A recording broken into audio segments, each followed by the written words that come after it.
Right. Hence, it went to Golden Point. Exactly. For Huddersfield, Innes Senior had 2 tries, 233 metres and 2 clean breaks. Will Price with 5 tackle busts, 177 metres. Ash Golding with 141 metres and Tuilola here with 140.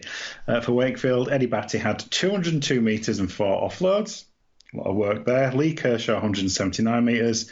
David Fafita with 123 metres and 6 offloads. And Matty Ashurst with a try and 123 metres.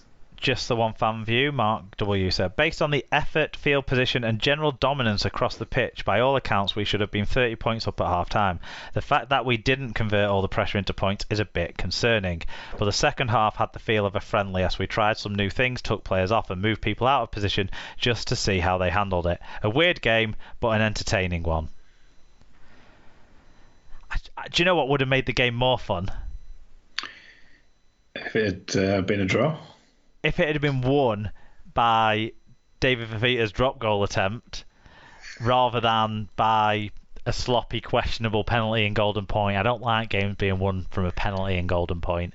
But yeah, obviously David Fafita's drop goal attempt went wide and it wasn't to be, but that would have been some ending to his Super League career. Yeah, I mean, my abiding thought of this is, for a game that didn't matter, it was a bit cruel to make him go play Golden Point. Maybe that's why Kendall blew for that whiffy-looking penalty. Perhaps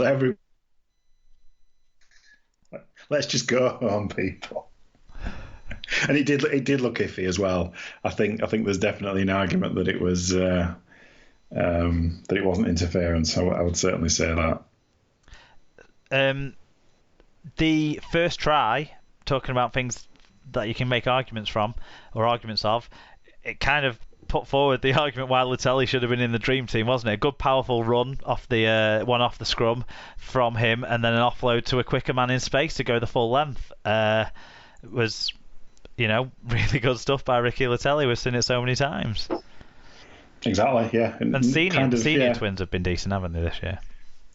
Yeah, absolutely. Yeah, they've got pace, and yeah, my overarching kind of feeling about this game is that, as kind of Mark mentioned in his review, I think Huddersfield are not entering the playoffs in the best form, are they? They're a bit scratchy.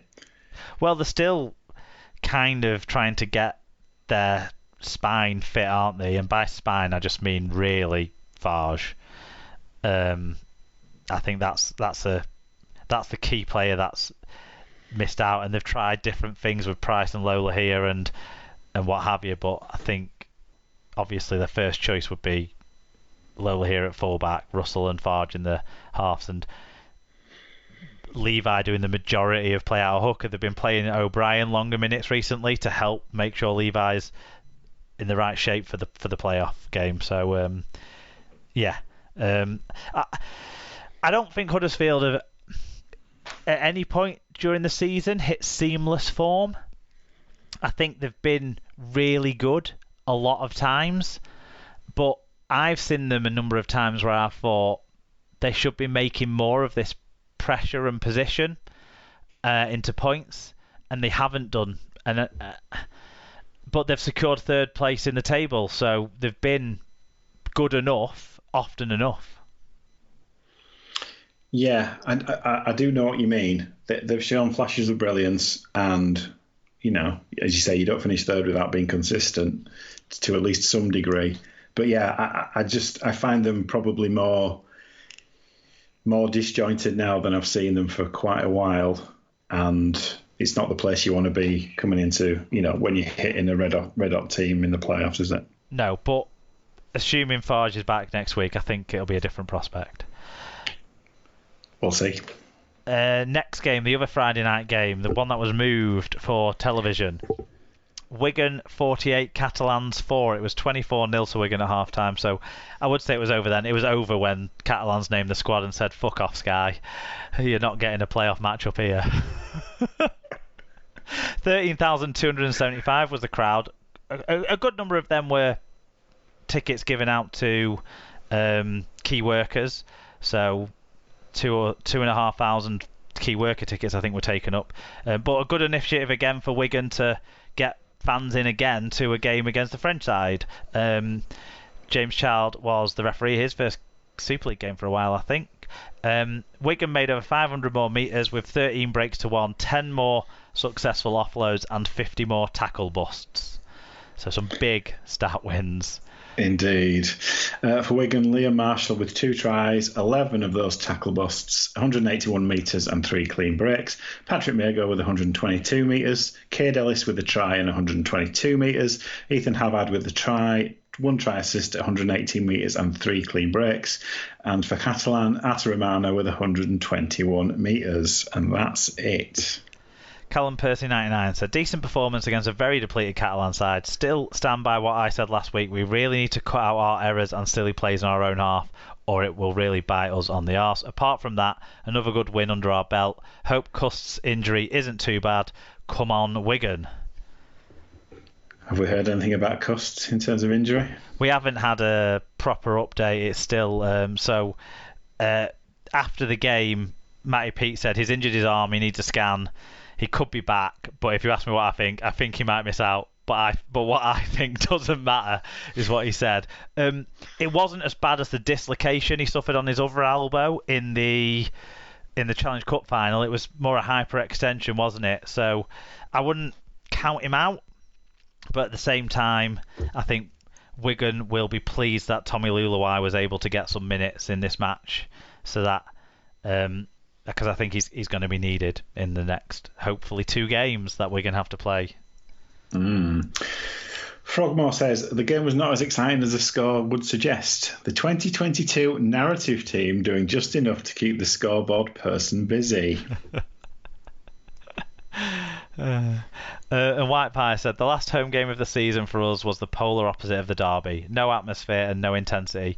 Catalans played the kids and we stuttered to a 24-0 half-time lead. We were comfortable all the way and the game ended 48-4. But more worryingly for us, Craig Cuss looks to have done his elbow gain and was in a sling at the end. Tommy L looked solid in his first game back and folded LeCam in half twice. Yes, he did bring out the greatest hits, didn't he?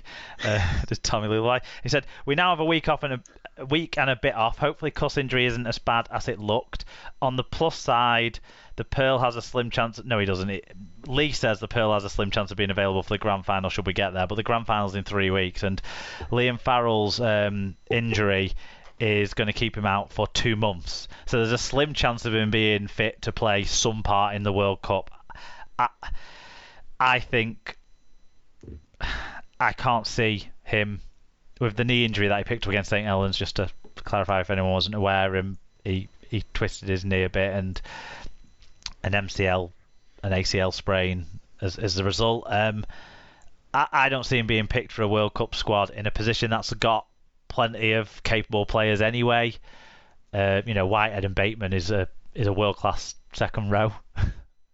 Yeah, it's too deep. It'll be too deep in the competition to start messing around with your lineup for me. Yeah, and gambling on a player being fit enough to go. I think, unfortunately, that's it for one of the best players in the world this year. Okay. In terms of the game, for Wigan perspective, I thought it was Havard's performance in particular was pleasing for me. I think his second outing back from injury, one of the players backing up from playing on the Monday as well. I think that was a really pleasing performance. Not that he was up against top-class forwards. They were forwards who put in some graft, but they were out of their depth. There were the Catalans forwards and Wigan's forwards absolutely walked all over. The fact that we got some tries out of prop forwards and stuff showed that. But yeah, the French team, I thought they had some game performances from their part-time players. They weren't all kids, Alan. Some of them were like fully grown 22, 24-year-old adults who play for Saint Estève in the reserve side, effectively the elite French league side. So, but they're part-time players and they were just out of their depth, obviously.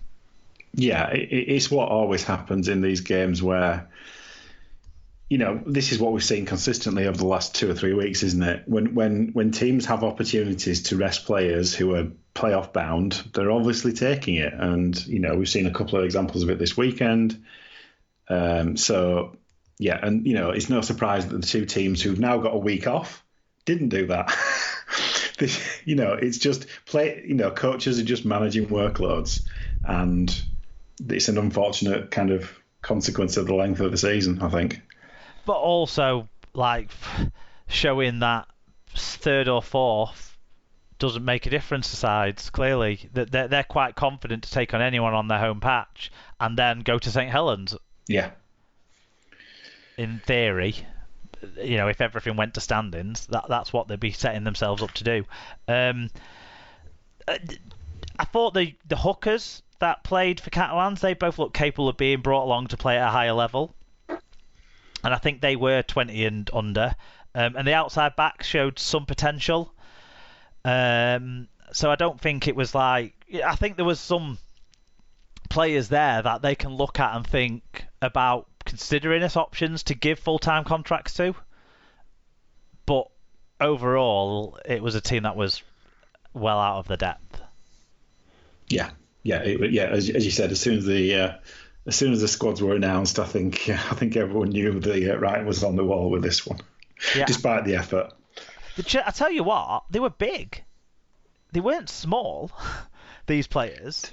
No, because as you rightly said, these players are playing that. Having watched a fair bit of Elite One, rugby over the kind of last couple of years. Yeah, they are. It's a decent level, but it's just not Super League level. Yeah, well, the average height of the 10 debutants that Catalans played was 182 centimetres, which I don't know what that is in feet and inches, but given that one of the players was bloody tall, I'll tell you that. One of them was tiny. Yeah, that's Corentin Lecam, though. He wasn't one of the debutants, but one of the players was really small.